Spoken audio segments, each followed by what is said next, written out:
പ്രിയപ്പെട്ടവരെ, നമസ്കാരം.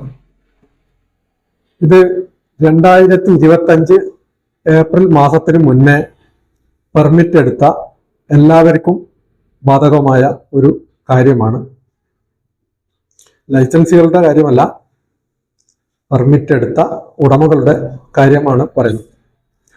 അപ്പോൾ ഇപ്പോൾ കെട്ടിട നമ്പറിന് അപേക്ഷിക്കുന്നതിന് മുന്നേ ഈ 2025 ഏപ്രിൽ മുന്നേ എടുത്ത എല്ലാ പെർമിറ്റുകളും കെ-സ്മാർട്ട് എന്ന സോഫ്റ്റ്വെയറിലേക്ക് ഇമ്പോർട്ട് ചെയ്ത് വേണം നമുക്ക് കെട്ടിട നമ്പറിന് വേണ്ടിയിട്ട് അപേക്ഷിക്കാം.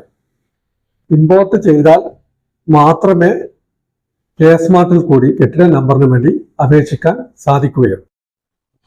ആയതുകൊണ്ട് 2025 ഏപ്രിലിന് മുന്നേ പെർമിറ്റ് എടുത്ത എല്ലാവരും സൗകര്യാർത്ഥം എത്രയും പെട്ടെന്ന് അവരുടെ പെർമിറ്റ് കെ-സ്മാർട്ടിലേക്ക് ഇമ്പോർട്ട് ചെയ്യാൻ വേണ്ടുന്ന കാര്യങ്ങൾ ചെയ്യുക.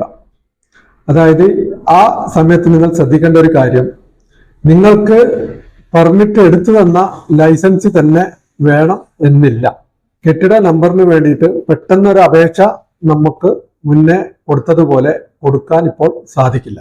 കെ-സ്മാർട്ട് വഴി മാത്രമേ കെട്ടിട നമ്പറിനുള്ള അപേക്ഷ എവിടെയായാലും, പഞ്ചായത്തിലായാലും മുനിസിപ്പാലിറ്റിയിലായാലും കോർപ്പറേഷനിലായാലും കൊടുക്കുവാൻ സാധിക്കുകയുള്ളൂ.